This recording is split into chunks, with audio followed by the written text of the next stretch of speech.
মোবাইলত মেছেজ পঠাই আছে মই কমপ্লেইন কৰিছে যে দাদা যিসকলে পঞ্চায়ত নিৰ্বাচনত আমাক কংগ্ৰেছৰ বিৰুদ্ধে লাগিলে যিসকলে কংগ্ৰেছৰ কেন্দ্ৰীয় কংগ্ৰেছ মুক্তাবাদ বুলি কৰে সুপুৰাৰী আব্দুল খালেক চেয়াৰমান জাকিৰ হোসেন চিকদাৰ শান্তনু শৰ্মা মুক্তাবাদ বুলি কৰে সেইসকলক দেখুৱা যে আমাৰ প্ৰেক্ষাগৃহত অঞ্চলত দেখা পাইছো সেইসকলক আজি আমি ইয়াতে দেখা পাইছো গতিকে মই বিশেষকে অনুৰোধ জনাইছো কংগ্ৰেছৰ কাৰণে যেনেকৈ বিজেপি আজি ইউডিএফ ঠিক তেনেকৈ কংগ্ৰেছৰ কাৰণে আৰু এটা ডাঙৰ শত্ৰু হৈছে যিসকলে কেৱল ক্ষমতাৰ কাৰণে পদৰ কাৰণে ঘূৰি থাকে সেইসকলে সেই সকলক আমি চিনাক্ত কৰিব লাগিব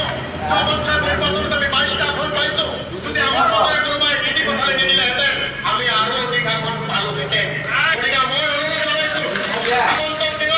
আগন্তুক দিনত পঞ্চায়ত নিৰ্বাচনত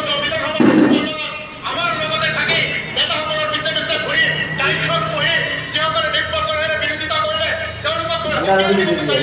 এনেকুৱা কাম কিন্তু বৰপেটা জিলাৰ অনুৰোধ জনাইছো আমাৰ জ্যেষ্ঠ নেতাসকলক অনুৰোধ জনাইছো ৰাজীৱ ভৱনত দিছপুৰৰ ৰাজীৱ ভৱনত কংগ্ৰেছ ডিব্ৰুগড় ডাঙৰীয়া জনতাই কংগ্ৰেছ দেওৰাজ শইকীয়া ডাঙৰীয়া কংগ্ৰেছ শুকুৰী ডাঙৰীয়া ডাঙৰীয়া কংগ্ৰেছ আব্দুল খালেক চেয়াৰমান ডাঙৰীয়া কংগ্ৰেছ এই কংগ্ৰেছৰ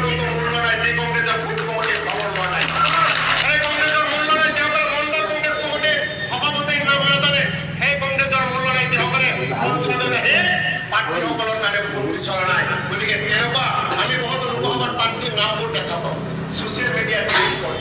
কেতিয়াবা হাঁহি উঠে যে বিধানসভা পঞ্চায়ত নিৰ্বাচনত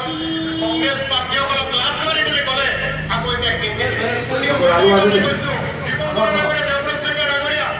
আপোনালোকে যিবিলাকে বৰপেটা জিলাত তৃণমূল কংগ্ৰেছ কৰ্মীসকল অন্তৰত আঘাত পায় আপোনালোকে নিৰ্বাচিত সদস্য বা পঞ্চায়তৰ সভাপতি সভানেত্ৰী নিৰ্বাচন খেলিছে আৰু তেওঁলোকে বিৰোধিতা কৰে কষ্ট কৰিছে যে তেওঁলোকক কষ্ট কৰা মানুহখিনি আমাৰ লগত একেলগে ঘূৰি ডাঙৰ লিডাৰ হয়